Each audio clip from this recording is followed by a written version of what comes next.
Eu tenho certeza que o plano ousado de Deus de salvar a humanidade não vai ser frustrado na nossa geração.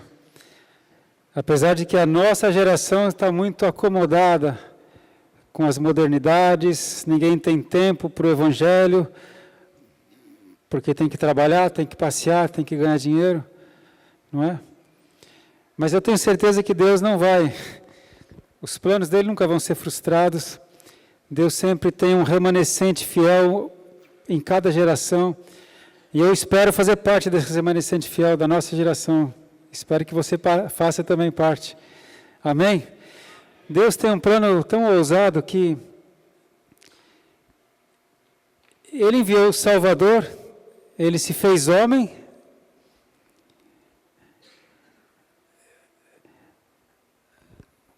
Jesus esperou até os 30 anos de idade para começar o ministério dele, porque Ele é o Cordeiro de Deus, que tira o pecado do mundo, e o Cordeiro, Jesus, o Cordeiro da velha aliança era uma figura de Cristo, e o Cordeiro devia ser macho, de 1 ano de idade, sem mácula nenhuma, sem mancha, sem defeito, sem doença, sem nada. Então, um Cordeiro de 1 ano, ele está no vigor da sua vida, como um homem aos 30 anos. Deus não adiantou 1 ano, nem retardou 1 ano. O ministério do Cordeiro de Deus começou com 30 anos de idade. E Deus confunde o ser humano, visto que o homem não conheceu a Deus pela sua própria sabedoria, aprove a Deus salvar o homem pela loucura da pregação da palavra. E assim, Jesus Cristo, ele foi criado na Galileia. Isso confundiu até os sábios religiosos da época, lá de Israel. Eles diziam, pode alguma coisa boa vir de Nazaré, da Galileia? E não criam nele. Mas Deus, na sua sabedoria, houve um censo romano, o imperador determinou que todos deveriam ir para a cidade da sua origem, da sua família. José, então, e Maria foram até Belém, e ali em Belém, Maria concebeu, deu à luz a Jesus Cristo, para que se cumprisse as Escrituras. E tu, Belém, Efrata, a menor das cidades de Judá, de ti sairá o Messias. Tudo que foi determinado se cumpriu em Jesus Cristo. Ele nasceu em Belém, mas foi criado lá na Galileia dos gentios. E um ministério só de 3 anos. 3 anos de ministério. Jesus nunca saiu do país dele, um país pequenininho, Israel. Ele nem percorreu Israel inteiro. Ele não formou um exército. Ele não teve milhares de seguidores. Jesus Cristo, quando terminou o seu ministério, ele deixou 120. Eram 120 que se reuniram lá no cenáculo, esperando a promessa dele. Um homem que se diz filho de Deus, faz um ministério só de 3 anos, reuniu 120 discípulos, as multidões, cadê? E vem com a pretensão de estabelecer uma igreja. Que plano é esse? Como que aqueles 120 homens que estavam assustados depois da morte dele, porque eles se fecharam num aposento alto, né, chamado cenáculo, com as portas fechadas, porque eles eram perseguidos pelos judeus, que diziam que eles eram uma seita, contrária ao judaísmo. Aqueles 120 homens eram perseguidos pelos romanos, porque eles diziam que Jesus Cristo é o rei. E Roma não aceitava isso, porque o imperador era César.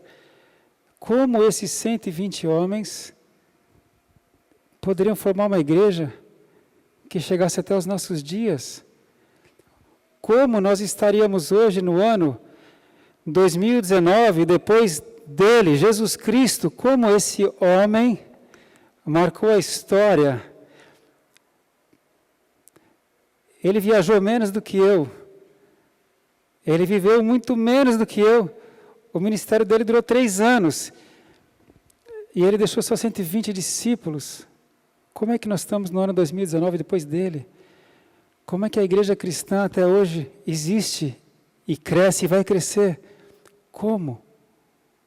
Como? O segredo é o poder da ressurreição. A ressurreição fez a diferença.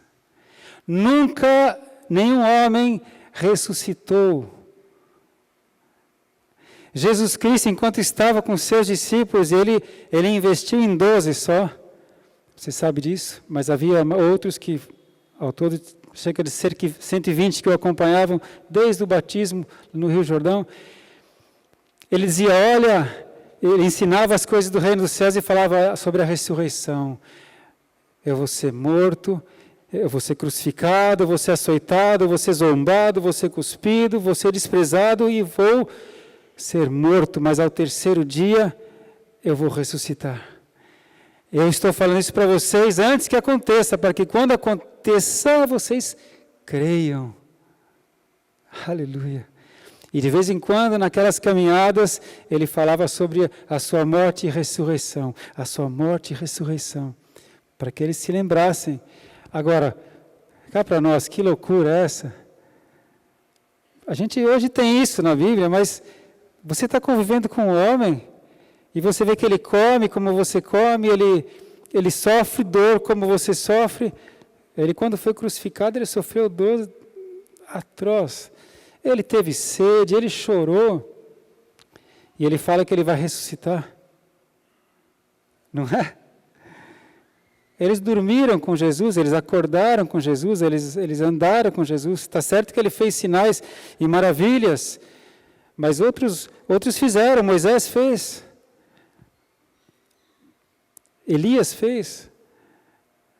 Mas ele dizia, eu sou Deus, eu sou filho de Deus, eu sou filho do Deus Altíssimo, na casa do meu pai tem muitas moradas, eu vou para lá, eu vou buscar vocês, e eu vou mandar o Espírito Santo, mas eu vou ressuscitar no 3º dia. Aleluia. O poder da ressurreição transformou a vida daqueles homens. Aqueles homens, dentre eles havia alguns medrosos e covardes. Dentre os 12 havia Tomé. Depois que Jesus ressuscitou no 3º dia, ele apareceu aos discípulos, aos 10. Judas já havia se enforcado e Tomé não estava presente. Jesus apareceu ressurreto no cenáculo para 10 deles. E quando eles contaram para Tomé, e Tomé falou, não acredito, vocês estão loucos, eu não acredito, eu só vou acreditar se eu ver e se eu tocar nele. Mas irmãos, Tomé foi um daqueles que esteve com Jesus nos 3 anos de ministério. Tomé participou da multiplicação dos pães, dos peixes. Tomé viu Pedro andar sobre as águas, viu Jesus andar sobre as águas, e Tomé falou, não acredito, ressurreição, vocês estão loucos. Você percebe?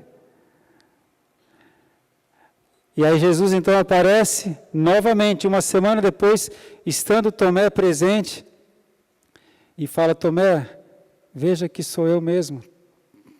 Toma, coloca a sua mão na minha ferida. Você tinha dito que queria ver e tocar, não é? E aí então o que Tomé faz? Tomé se prostra e fala, Senhor, meu Deus, meu Senhor, meu Deus. E Jesus Cristo falou, Tomé, você acreditou porque você viu. Mais felizes serão aqueles que não verão e crerão. Mas não foi fácil para eles crerem. Pedro não creu também. Quando as mulheres foram até o túmulo vazio, encontraram o túmulo vazio, elas pensavam que o corpo estaria lá, e elas até conversavam, como é que nós vamos remover a pedra? Temos que ungir o corpo do Senhor. No terceiro dia, e chegando lá, a pedra estava removida, o túmulo vazio.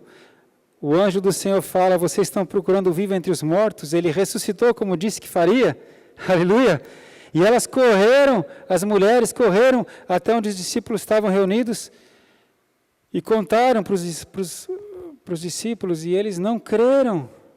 Pedro e João correram para o túmulo e encontraram o túmulo vazio, e eles não estavam conseguindo crer nisso tudo. E Jesus foi aparecendo, um a um, foi aparecendo para eles, e eles foram crendo, porque viram. Agora, pensa numa coisa, aquele grupo de 120, aquela igreja que estava se formando, porque Jesus, enquanto estava em vida, ele não formou uma igreja, ele não começou nenhuma igreja, ele simplesmente deixou o evangelho eterno e falou, eu sou Deus. Quem crê em mim terá a vida eterna. Quem vier por mim chegará até o céu. Amém? Ele não deixou nenhuma igreja. A igreja começou depois da partida dele. Como eles teriam tido coragem de continuar como igreja, sendo perseguidos, se alguma coisa mais forte não acontecesse? O que aconteceu na vida deles tem que acontecer na sua. Eles enfrentaram face a face o poder da ressurreição. Eles viram Jesus ressurreto. Aleluia.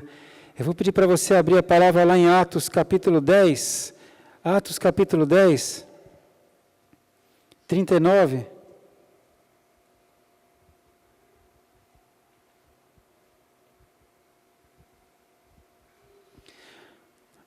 Um centurião romano, Cornélio, um homem muito importante, muito influente, muito rico. Um centurião romano. Tinha uma casa suntuosa com muitos empregados, ele tinha muitos soldados romanos às suas ordens, mas ele era um homem bom, piedoso, temente a Deus. Ele orava a Deus sem conhecer Deus. Ele dava esmolas para o povo, para os judeus. E um dia um anjo do Senhor aparece e começa a conversar com Cornélio durante a sua oração e fala, Cornélio, manda que chamem um homem de nome Pedro, e ele tem alguma coisa para dizer para você. E quando Pedro chega na casa de Cornélio, irmãos, imagina aquele centurião romano, bem vestido, numa casa, eu imagino, de chão de mármore, colunas de mármore, estátuas, não sei. Quando Pedro chega na casa de Cornélio, Cornélio tinha chamado a sua família, os amigos mais próximos, havia uma pequena multidão reunida na casa de Cornélio, para ouvir alguma coisa muito importante que esse Pedro vai trazer para nós, porque o anjo falou que esse homem Pedro viria aqui. E quando Pedro chega na casa de Cornélio, aqui diz em Atos capítulo 10, que antes das apresentações, Cornélio já chega e se prostra diante de Pedro. Pedro vestido como um pescador que ele era. E Cornélio, um centurião romano, ele se prostra diante de Pedro. E Pedro fala, ei, homem, levanta, levanta, porque eu sou homem como você. O Espírito Santo me disse que eu deveria vir aqui. E eu não sei por que eu vim. Você pode me dizer por que eu estou aqui? Eu estou colocando com as minhas palavras, claro. E Cornélio contou direitinho, olha, eu estava orando, às 9 da manhã, o anjo do Senhor me apareceu e disse, quero para mandar chamar você, porque você tem algo para nos dizer. E aí ele mostra, para nos dizer, e Pedro vê uma pequena multidão reunida. Aí Pedro não teve dúvidas. Atos 10, 39, dentre a fala de Pedro, ele diz assim, e nós somos testemunhas de todas as coisas que Jesus fez, tanto na terra da Judéia como em Jerusalém, ao qual mataram, pendurando no madeiro. A este ressuscitou Deus ao terceiro dia e fez que se manifestasse, não a todo o povo, mas às testemunhas que Deus antes ordenara, a nós que comemos e bebemos juntamente com Ele, depois que ressuscitou dos mortos, e nos mandou pregar ao povo e testificar que Ele é o que, por Deus, foi constituído juiz dos vivos e dos mortos. Aleluia! Cornélio, eu estou aqui para dizer para vocês que esse Jesus Cristo, que foi pendurado no madeiro e foi morto, no terceiro dia Ele ressuscitou, e Ele se manifestou não a todo o povo, mas a algumas testemunhas, a nós, que comemos e bebemos com Ele depois da ressurreição. Pedro viu, todos os apóstolos viram, eles contaram isso para Cornélio, e essa era a mensagem que eles iam falando para todos. Jesus Cristo, que esteve aqui nesses 3 anos, fazendo sinais, milagres, curando, libertando pessoas, Ele está vivo, Ele ressuscitou no terceiro dia. É por isso que eles aguentaram as pressões, as perseguições, porque eles viram Jesus Cristo ressurreto. Você consegue entender isso? Jesus está vivo. Jesus está vivo. Ele está vivo. Já fazem mais de 2000 anos. Parece que para nós isso não faz muito sentido, mas você entende que é um homem ressuscitar? A morte não pôde detê-lo. A família de Jesus não cria nele, quando ele estava aqui na terra. Os seus irmãos zombavam dele. Eles falaram, olha, está aí a festa da Páscoa, a festa dos tabernáculos, você vai para lá, vai lá na festa e conta para eles que você é Deus. Peço que você abra aí essa passagem, João capítulo 7. João 7, 2.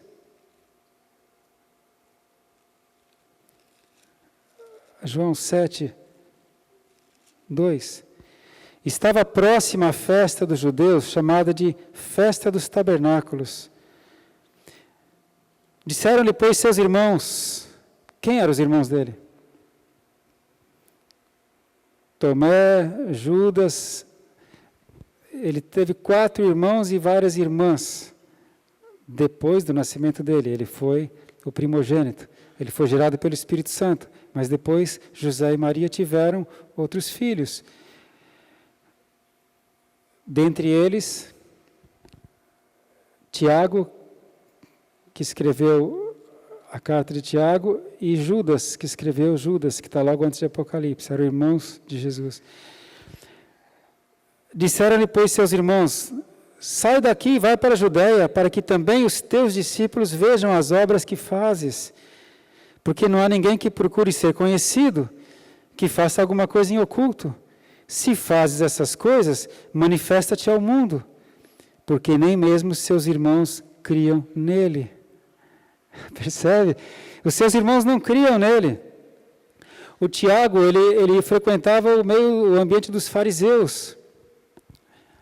Mas, lá no cenáculo, depois da ressurreição de Cristo, lá no cenáculo, dentre aqueles 120 que estavam reunidos, esperando a promessa do Espírito Santo, ali estava a família de Jesus.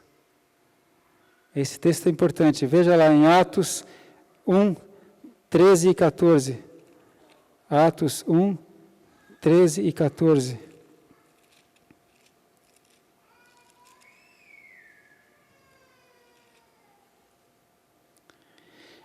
E entrando, subiram ao cenáculo onde habitavam Pedro e Tiago, João e André, Filipe e Tomé, Bartolomeu e Mateus, Tiago, filho de Alfeu, Simão o Zelote e Judas, filho de Tiago. Todos estes perseveravam unanimemente em oração e súplicas com as mulheres e Maria, mãe de Jesus, e com seus irmãos. Aí estavam os irmãos dele.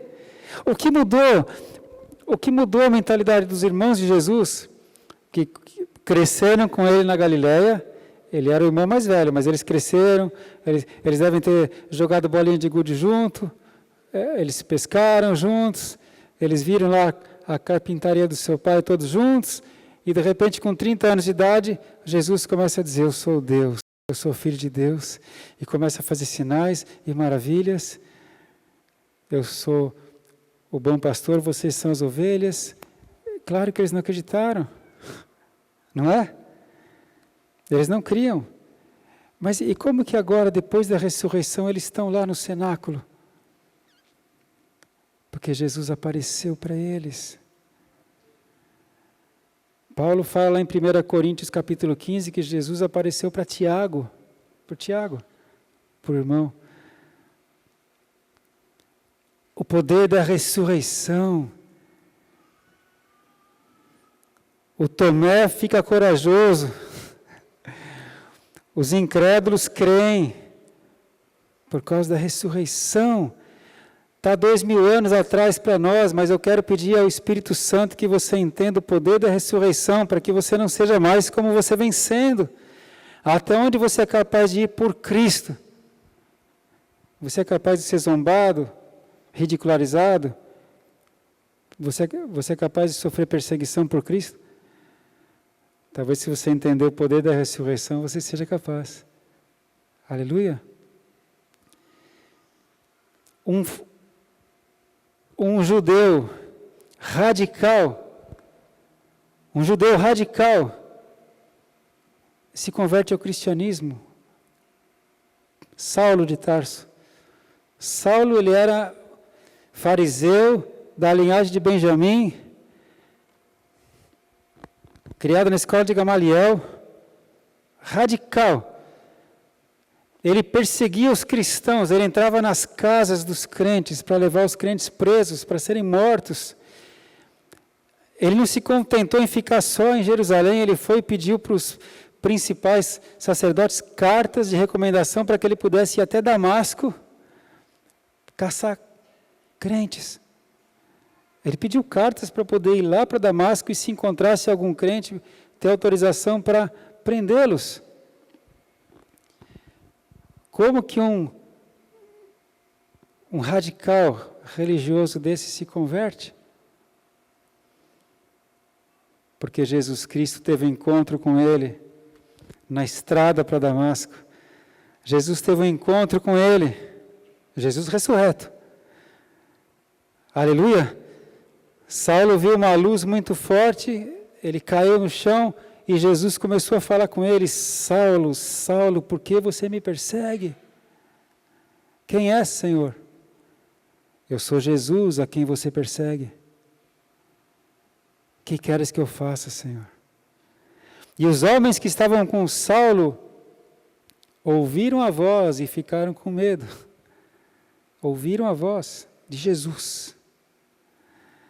E a partir daquele momento, Saulo ficou cego e Jesus falou: entra na cidade de Damasco e lá te será dito o que você deve fazer. Lá em Damasco, Saulo ficou 3 dias sem poder ver, cego, até que Deus manda Ananias lá para orar por Saulo, e quando Ananias ora por ele, ele volta a enxergar, foi batizado pelo Espírito Santo, e Jesus Cristo fala: agora, Saulo, eu vou te mostrar o preço de me servir.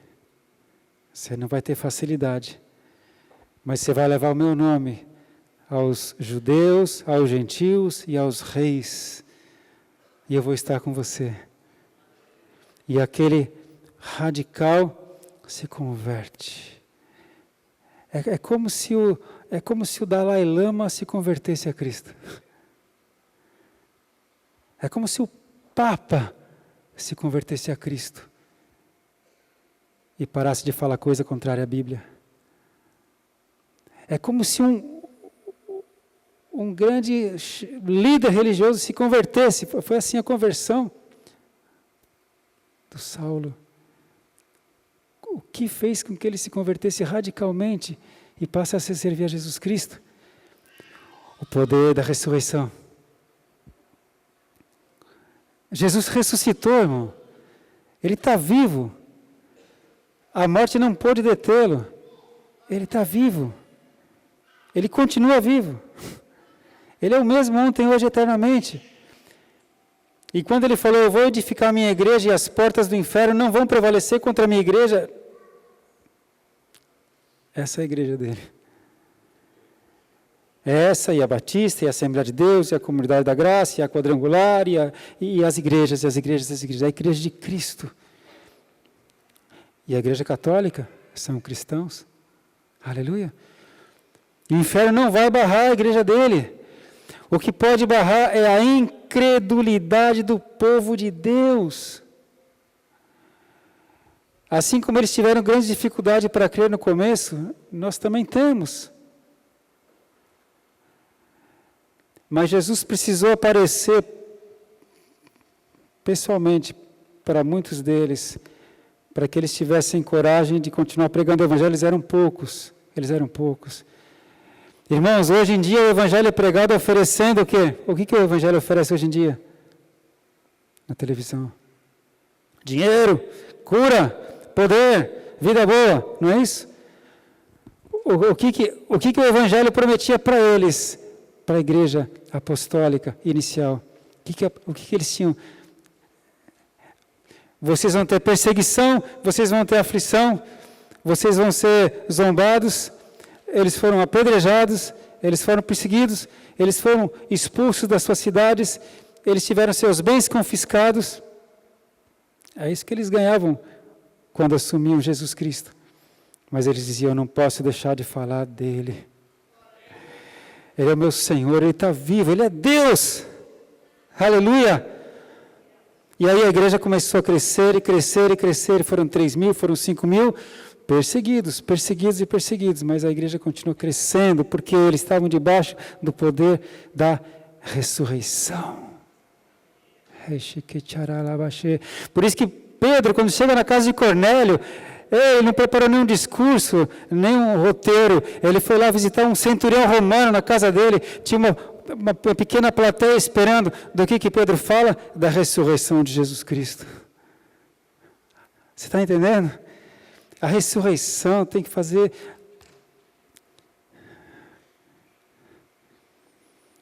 Aqueles discípulos, os primeiros, eles eram todos judeus, os primeiros. Eles iam na sinagoga, eles cultuavam a Deus no sábado, no Shabat. O que fez que eles passassem a se reunir, não mais no sábado, mas no domingo? No primeiro dia da semana estavam eles reunidos. Paulo fala, e vocês quando se reunirem no primeiro dia da semana, façam as ofertas para que quando eu for... os cristãos passaram a se reunir no primeiro dia da semana, porque Jesus, ele foi preso na sexta, foi crucificado na véspera do Shabat, sexta. O Shabat começa sexta às 18 horas. Passou o sábado, no domingo ele ressuscitou. Ele ressuscitou no primeiro dia da semana. Desde então, os cristãos se reúnem no primeiro dia da semana.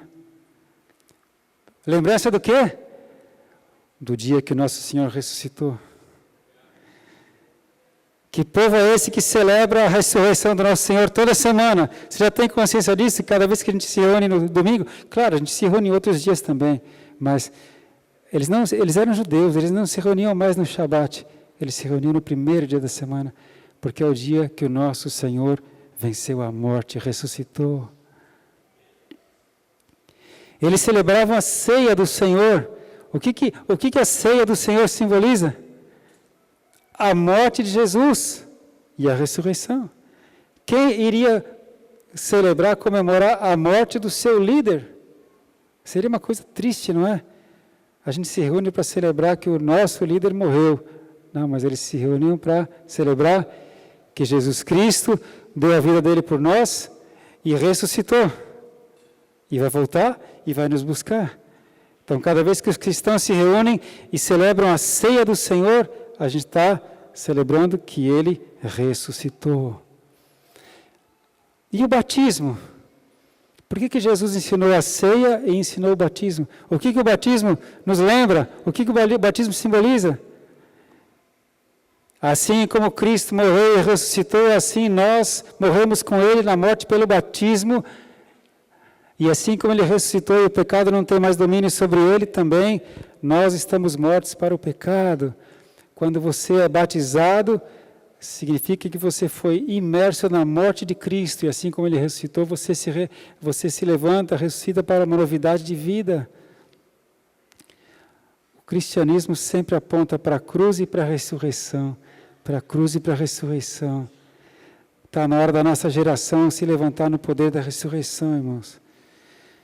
Porque se Ele ressuscitou, Ele está vivo. E se Ele está vivo, Ele pode falar comigo, Ele pode me dar ordens, Ele pode me ajudar, Ele pode fazer qualquer coisa, porque Ele está vivo. Aleluia! Se a nossa igreja do século 21 viver o poder da ressurreição, aleluia! Aleluia! 1 Coríntios capítulo 15, 1 Coríntios capítulo 15, verso 12, 15, 12. Ora, 1 Coríntios 15, 12, Senhor, eu peço que o Senhor abra o entendimento de cada um de nós, Senhor, que essa palavra seja viva, viva e poderosa nas nossas vidas, Pai. Não deixe a gente ficar cego, Senhor.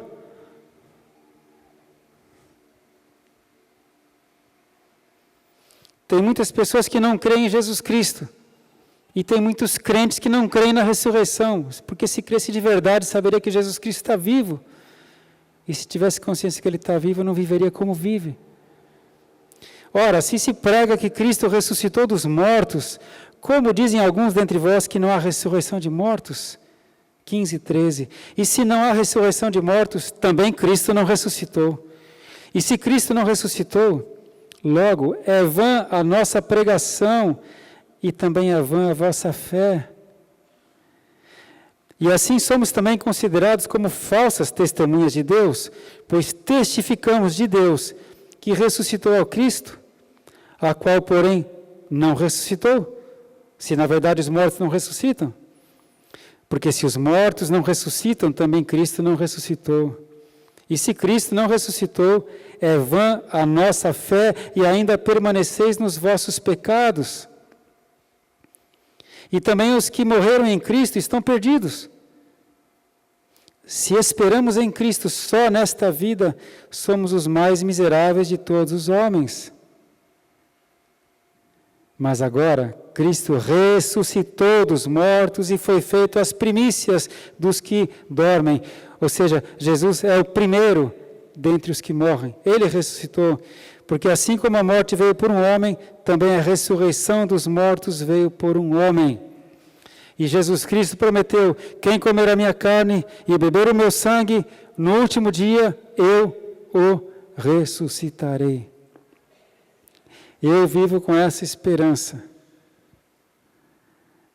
que o túmulo não vai me segurar.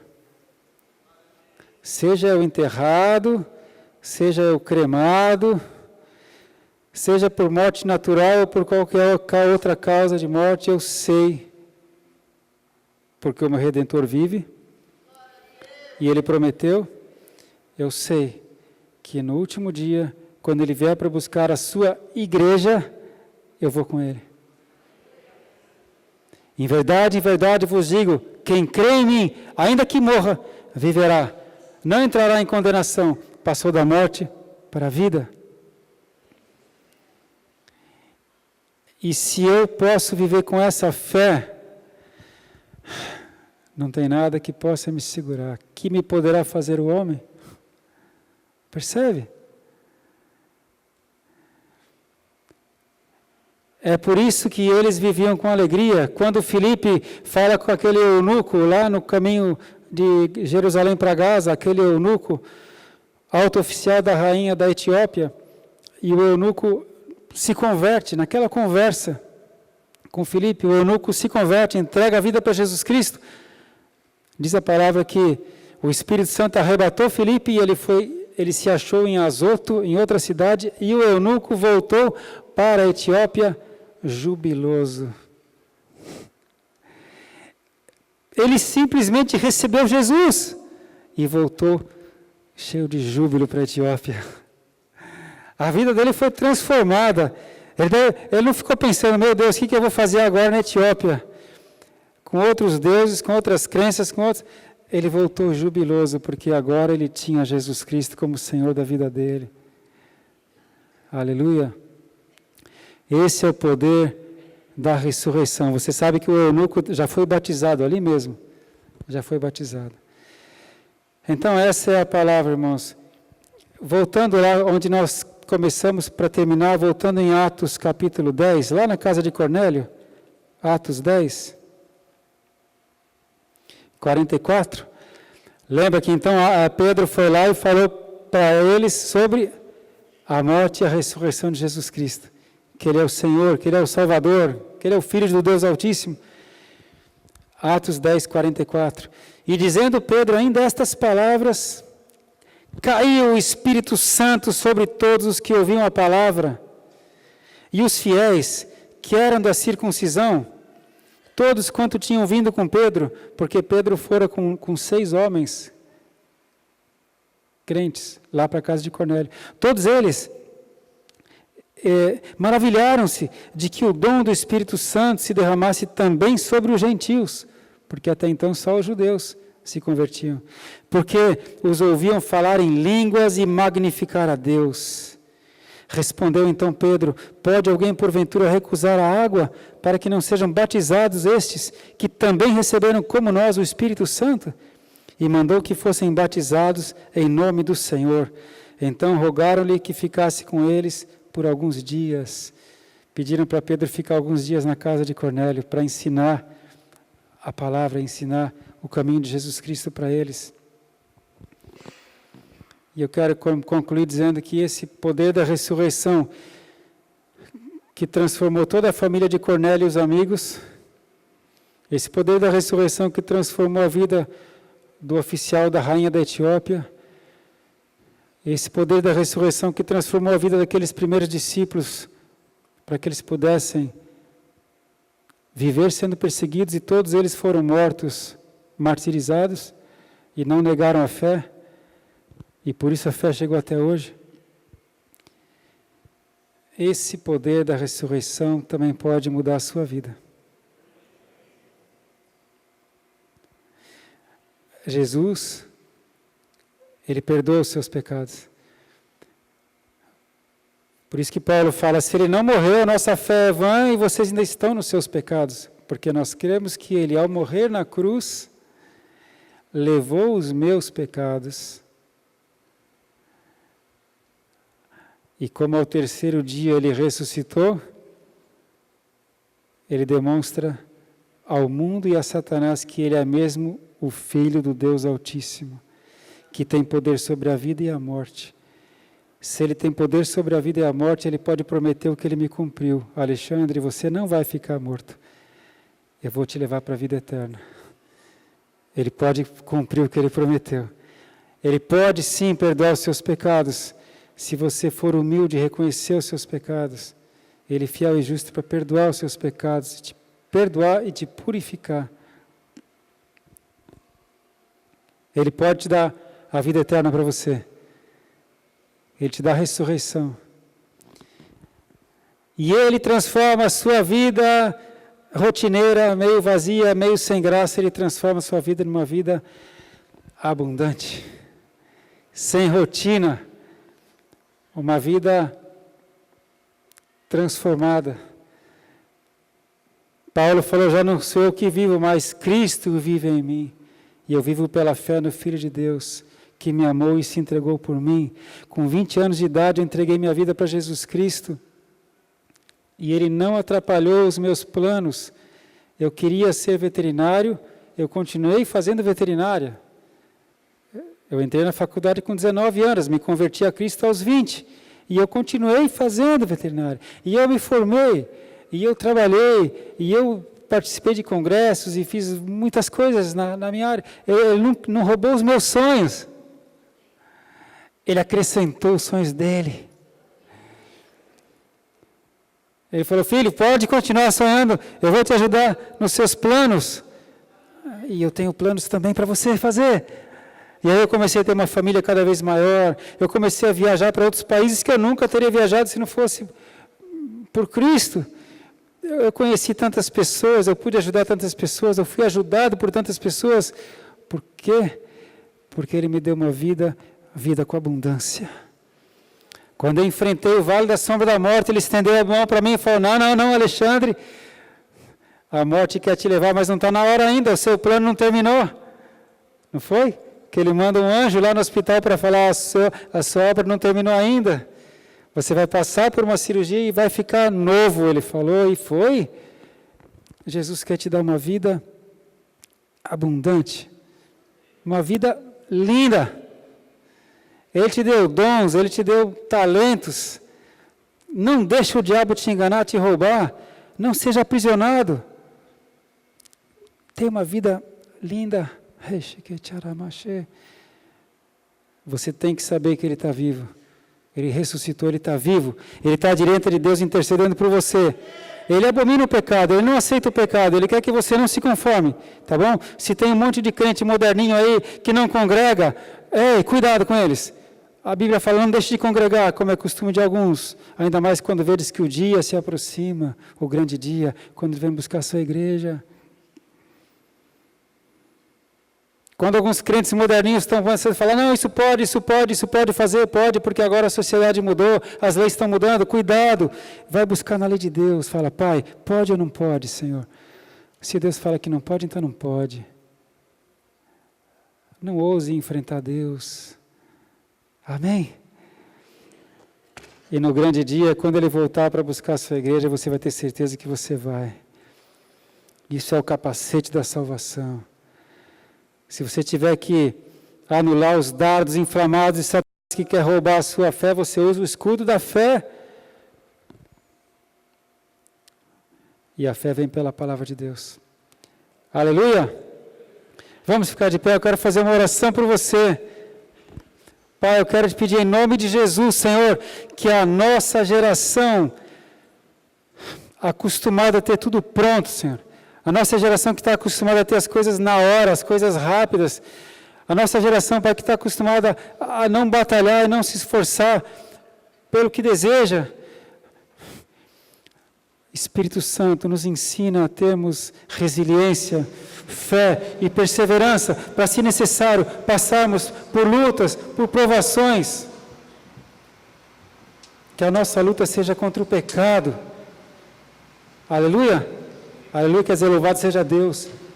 Que a nossa luta seja contra o pecado, seja contra as coisas que vão contrariamente à palavra de Deus. E que quando Jesus Cristo voltar, porque Ele vai voltar, cada um aqui se encontre digno, preparado para encontrá-lo nos ares. Porque assim como a ressurreição parecia loucura para eles, mas eles creram quando o viram ressurreto, assim também o arrebatamento parece loucura para nós, os que cremos, não é? Que um dia Jesus vai voltar e a igreja vai encontrá-lo nas nuvens. Que loucura é essa? Essa loucura vai se cumprir. E eu não sou louco, não sou biruta, não sou totalmente inculto, mas eu creio nessa palavra. Porque o anjo do Senhor falou para aqueles discípulos, por que vocês estão olhando assim, varões, com cara de abobados? O anjo falou quase isso para eles. Porque os discípulos estavam reunidos conversando com Jesus e de repente Jesus começa a subir e desaparece. E o anjo fala, assim como o viste subir, assim ele voltará. Se você tiver coragem de acreditar, você vai ver grandes coisas. Ouse crer na ressurreição, ouse crer no arrebatamento. Ouse crer que Jesus Cristo está vivo e está à direita do Todo-Poderoso intercedendo por você. Ouse crer que Ele te comissionou a autoridade. Ele falou, olha, se você orar em meu nome, curas acontecerão, pessoas serão libertas, situações vão ser mudadas. Ouse crer. Deseje o Espírito Santo. Sabe, Deus não respeitou toda a ética política da época. Na casa de Cornélio, centurião romano, os parentes romanos, os amigos romanos, devia ter alguns judeus também. O que o Espírito Santo fez na casa de Cornélio? Já desceu e batizou todo mundo. Eles começaram a orar em línguas e começaram a profetizar as maravilhas de Deus. Deus não está preocupado com isso, com a ética. O Cornélio deve ter pensado, o que vão pensar de mim? Não sei o que vão pensar, mas eu vou dizer para eles o que aconteceu. Eu tive um encontro com o Filho de Deus. Eu entreguei minha vida para o Filho de Deus. A minha vida mudou. E agora tenho paz, agora tenho alegria, agora tenho esperança. Eu sei para onde eu vou. E se eu sei para onde eu vou, eu posso enfrentar tudo por aqui. Porque eu sei o que vai acontecer com a minha vida. Amém? Glória a Deus. Quero amar as pessoas de verdade, cumprir teu chamado para mim.